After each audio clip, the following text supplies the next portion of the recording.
Picture चालू करो बे। आपने कहा कि अखिलेश यादव अतीक अहमद के कुत्ते से जाकर वहां 70 केसेस लगे थे, उसके अपराधी से हाथ मिला रहे थे। तो जिसने भी बोला है मैं देख नहीं पाया, लेकिन कम से कम अतीक अहमद एप्स्टीन से तो बेहतर थे। जेफरी एप्स्टीन से जो लोग जाके मिल रहे थे, गले हाथ मिला रहे थे, जिसके बारे में कहा जा रहा है बच्चों का मांस परोसता था, वो छोटी छोटी बच्चियों को 8-8, 10-10 साल की, वो बड़े बड़े अमीरों के आगे परोसता था बलात्कार के लिए। यही नहीं, अभी और सुनिए। देखिए, पहली बात इन्होंने कहा नेहरू जी ने खोज नहीं की। नेहरू जी ने तो कभी कहा ही नहीं, उन्होंने देश के लिए सिर्फ काम किया। बात तो सही है। तो भारत की खोज तो आरएसएस ने भी नहीं की। और ये वो संगठन नहीं है जो यूपी की राजनीति तय करेगा, जो यूपी में आ रहे हैं। नहीं, मैं बता देना चाहती हूँ, आपको बता देना चाहती हूँ, जो संघ यूपी की राजनीति आज तय करना चाहता है, इस सरकार की जवाबदेही जनता के प्रति होनी चाहिए, बेरोजगार युवा के प्रति, रोज होते महिला अपराध के प्रति। इनकी जवाबदेही उत्तर प्रदेश के कानून व्यवस्था के लिए होनी चाहिए, उत्तर प्रदेश के किसान के लिए होनी चाहिए। तो चलिए शुरू करते हैं। एक्शन।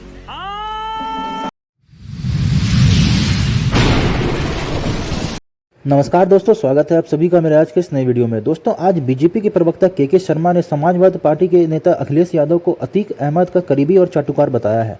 साथ ही साथ यह भी कांग्रेस के ऊपर आरोप लगाया है कि जितना जवाहरलाल नेहरू ने काम नहीं किया, उससे ज़्यादा देश को तोड़ने का काम किया है। तो दोस्तों, इसी बात पर असीम वकार ने बीजेपी पर तंज कसते हुए कहा है कि अतीक अहमद जेफरी एप्स्टीन से तो बहुत ही अच्छा आदमी था, जो छोटे बच्चों का मांस खाता था और 8 से 10 साल की लड़कियों को बड़े आदमियों के सामने परोसता था रेप के लिए, जिसमें मोदी जी भी शामिल थे। तो दोस्तों, बहुत ही गजब की डिबेट हुई है। आप सभी ये वीडियो पूरा देखिएगा और अगर आप मेरे चैनल पर नए हैं तो उसे सब्सक्राइब करना मत भूलिएगा। तो दोस्तों, बिना टाइम को वेस्ट किए चलते डायरेक्ट वीडियो में। आइए देखते हैं, मजा आएगा। नहीं, आज मोहन भागवत ने कहा कि घर वापसी के प्रयास और बढ़ाने चाहिए, तेजी लानी चाहिए घर वापसी के प्रयासों को। नहीं, मोहन भागवत जाने, मोहन भागवत का बयान जाने, लेकिन एक बात का जवाब बिना दिए अगर चला गया तो मैं अंदर फिर आज रात में सो नहीं पाऊंगा सर। अभी मनोज काका बैठे हुए हैं। आपने कहा कि अखिलेश यादव अतीक अहमद के कुत्ते से जाकर वहां 70 केसेस लगे थे, उसके अपराधी से हाथ मिला रहे थे। क्या बात कर रहे हैं? ये जिसने भी बोला है मैं देख नहीं पाया, लेकिन कम से कम अतीक अहमद एप्स्टीन से तो बेहतर थे। ये बड़ी अच्छी बात कही आप। जेफरी एप्स्टीन से जो लोग जाके मिल रहे थे, गले हाथ मिला रहे थे, जिसके बारे में कहा जा रहा है बच्चों का मांस परोसता था, वो यही नहीं, अभी और सुनिए। छोटी छोटी बच्चियों को 8-8, 10-10 साल की, वो बड़े बड़े अमीरों के आगे परोसता था बलात्कार के लिए। अतीक अहमद इससे अच्छा आदमी था, बुरा एप्स्टीन ज्यादा बुरा था। क्यों हिला डाला ना? आप लोग इसको क्यों नहीं बोलते हैं? और दूसरी बात, ये बात तो मनोज काका को बोलना चाहिए थी। राजनीति हिंदुस्तान में हम लोग कर रहे हैं, हमें हिंदुस्तान पर फोकस करना है। उत्तर प्रदेश में आप क्या चाहते हैं? विपक्ष बिल्कुल खत्म हो जाए। अपोजिशन को आप क्या चाहते हैं? बिल्कुल मार देना चाहते हैं, नष्ट कर देना चाहते हैं। भाई क्यों घर वापसी करेगा? कौन घर वापसी करेगा और किस लिए घर वापसी करेगा? अब पता नहीं उत्तर प्रदेश में ब्राह्मण वर्सेस क्षत्रिय चल रहा है, तो पहले तो ये तय कर लीजिए कि ब्राह्मण क्षत्रिय बनेंगे, क्षत्रिय ब्राह्मण बनेंगे। पहले तो ये कर लीजिए तय कि कौन किसके साथ जाएगा, कौन किसकी घर वापसी कर रहा है। अरे बाप रे, ये तो धोती खोल रहा है। और बहुत विनम्र निवेदन के साथ ये कह रहा हूं कि राजनीति को राजनीति ही रहने दीजिए, इसको जंग का नाम मत दीजिए। ये बड़ी अच्छी बात कही आप। ठीक है, चलिए राजनीति पर ही सवाल पूछते हैं। हम लोग अगर 2024 के चुनाव में 80% से ज्यादा मुस्लिम वोट उत्तर प्रदेश के भीतर समाजवादी पार्टी और इंडिया गठबंधन के पास जा रहे हैं, तो आपकी राजनीति तो खत्म ही हो जाएगी वहां पर। ये फंस गया। नहीं, अभी वोट कहां जा रहे हैं, कहां नहीं जा रहे हैं, अभी गए नहीं है। अभी पहले वोट जाने दीजिए, चुनाव आने दीजिए, चुनाव में हम लोग को उतरने दीजिए, फिर तय करेंगे। दूसरी, मैं एक मनोज काका की बात से सहमत हूं। मनोज काका ने एक बात, क्या बदला क्या है 2024 के बाद? अब काटे जा रहे हैं, बदला क्या है 2024 के लोकसभा चुनाव के बाद? नहीं, 2014 के बाद बहुत कुछ बदल गया है। मसला यह है कि छोटी सी बात बता रहा हूं आपसे, आप जो बैठे हुए हैं, ये जो चैनल स्टार्ट हुए थे सब कांग्रेस ने किए थे। मतलब आप लोग ये साबित कर रहे हैं कि जिसने सुई से लेकर और डैम बनाए, ट्रेन बनाई, रनवे बनाए, एयरपोर्ट बनाए, मिल बनाई, फैक्ट्रियां बनाई, वो सब देशद्रोही। और जिन्होंने एयरपोर्ट भेज दिए, जिन्होंने सारे कारखाने भेज दिए, वो लोग देशभक्त।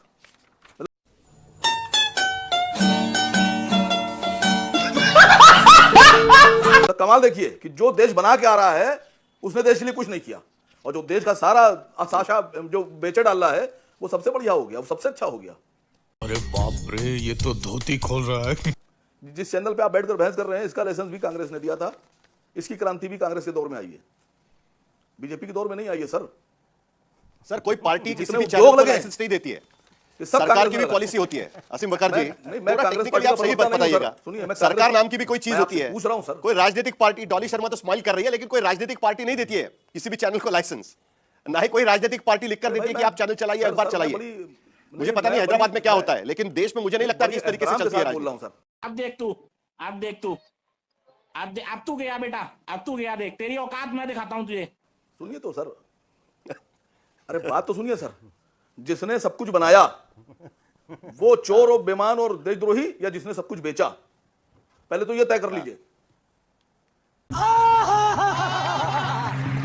ठीक है, पहले तो आप ये तय कर लीजिए तो ना मेरे सर। ख्याल से आसिम बकर, डॉली शर्मा जी कुछ अलग ही घर वापसी पर बात कर रहे हैं। उसके बाद मैं लेकिन नहीं, क्या मैं डॉली उत्तर शर्मा पे प्रदेश कोई की टिप्पणी राजनीति नहीं में, कर क्योंकि रहा उस दिन आपका कांग्रेस हूं। मैं डॉली शर्मा पे कोई पार्टी का टिप्पणी प्रदर्शन भी नहीं मैंने कर देखा रहा हूं। था। मैं मनोज काका पे कोई टिप्पणी नहीं कर रहा हूं सर।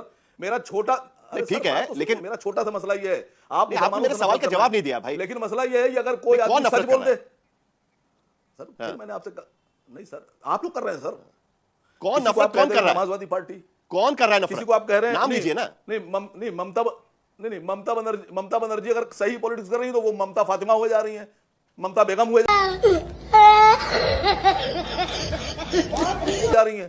अगर राहुल जी हक की बात बोल रहे हैं तो मोहम्मद राहुल हुए जा रहे हैं। अगर समाजवादी पार्टी क्या बात? ईमानदारी की राजनीति कर रही है तो नमाजवादी पार्टी शर्मा हुए जी। जा रही है।